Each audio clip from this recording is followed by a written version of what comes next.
सत श्री अकाल, आदाब, नमस्कार। उम्मीद है कि आप सब लोग खैरियत से होंगे और अपनी ज़िंदगी का एंजॉय कर रहे होंगे ज़िंदगी में। क्योंकि लाइफ में पैसे को लेकर काफ़ी महत्वता बताई जाती है, लेकिन लोग आज की चकाचौंध भरी दुनिया में लोगों के लिए पैसा ही सर्वोपरि हो चुका है।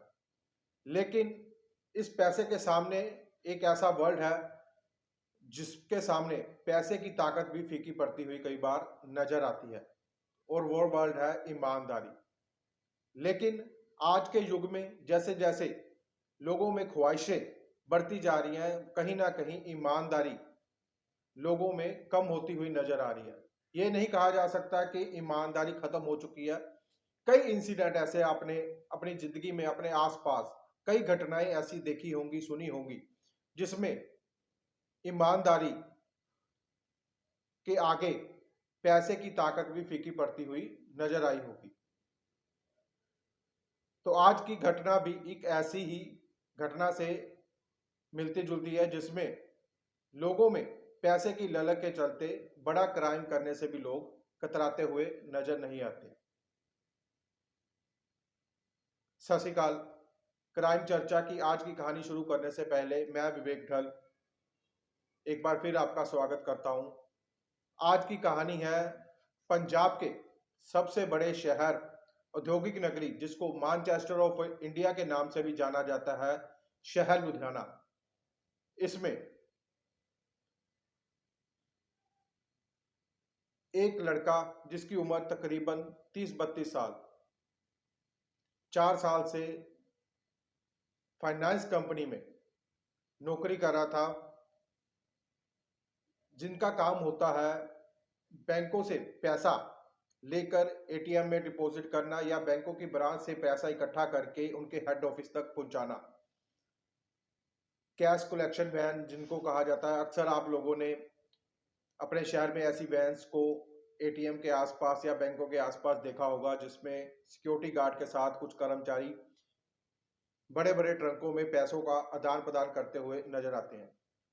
तो ये लड़का भी पिछले 4 साल से लुधियाना की एक ऐसी ही कैश कलेक्शन मैनेजमेंट कंपनी में काम कर रहा था। लेकिन अचानक एक दिन पहले एक बड़ा वाकया होता है और कुछ ही मिनटों में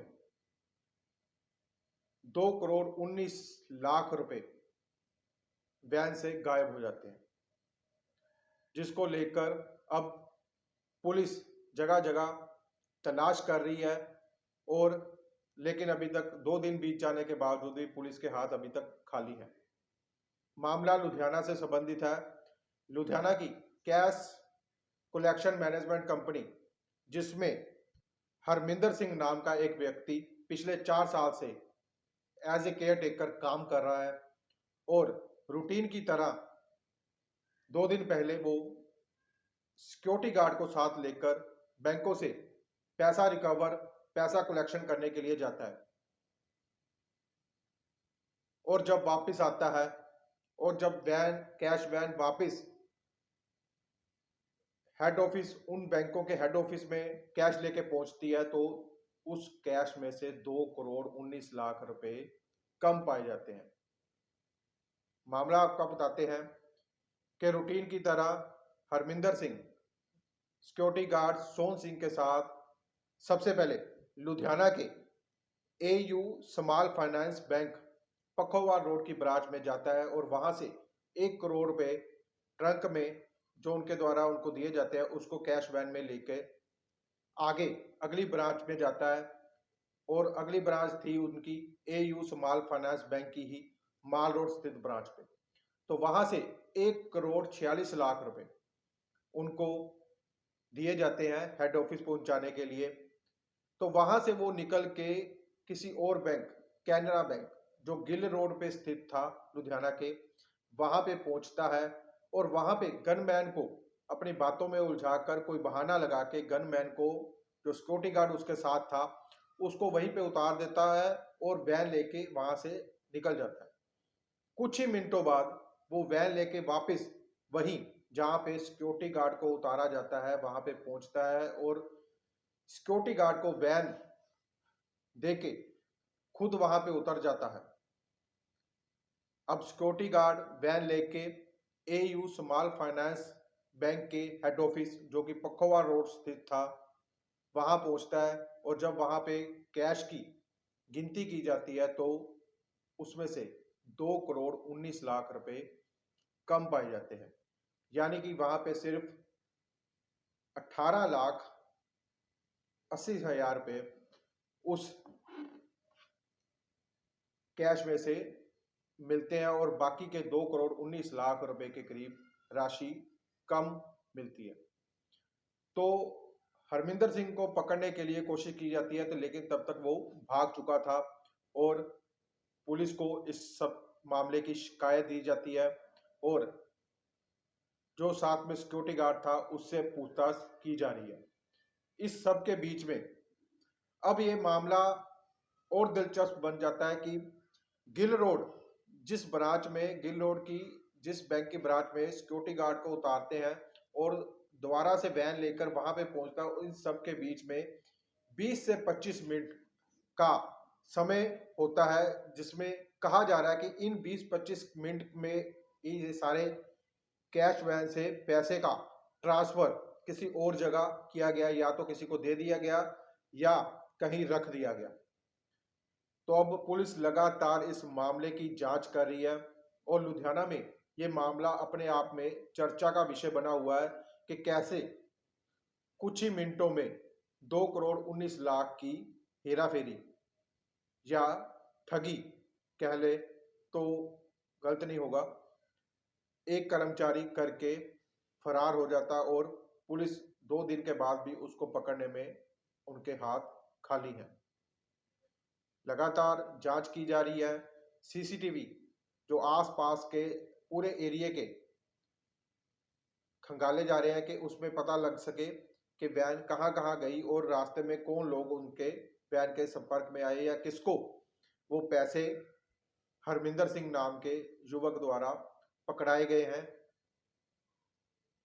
लेकिन अभी ये रहस्य बना हुआ है कि पैसे किसको दिए, कब दिए, कहाँ दिए और कैसे दिए।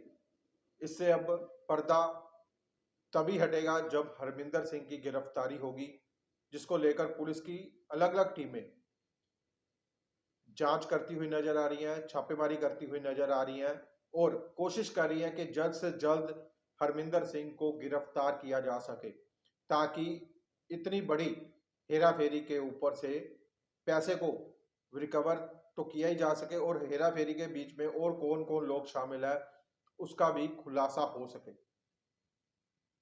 तो जैसा मैंने पहले कहा कि ईमानदारी एक ऐसा वर्ड है जिसके सामने कभी कभी पैसे की बड़ी से बड़ी ताकत भी झुकती हुई नजर आती है। लेकिन यहाँ पे इस कहानी में इसका जिक्र करना इसलिए लाजमी हो जाता है कि 4 साल की नौकरी के बाद एक दिन कैसा उसके मन में आया कि वो इतना बड़ा क्राइम करने से भी नहीं चूका, और कैसे किया, इसकी कब से इसकी व्योतबंदी, इसकी प्लानिंग कब से चल रही थी, ये भी बड़ा प्रश्न है। और अब सवाल एक बड़ा होगा कि आप भी सोच रहे होंगे कि कैश रिकवरी वैन, जो कैश कलेक्शन वैन होती है, उसमें सिर्फ एक सिक्योरिटी गार्ड और एक व्यक्ति। आमतौर पर जब हमने पुलिस वालों से इस सारे मामले की जांच के बारे में पूछा गया तो उन्होंने कहा कि 4 से 5 लोग इस वैन में शामिल होते हैं जो कलेक्शन करने के लिए जाते हैं।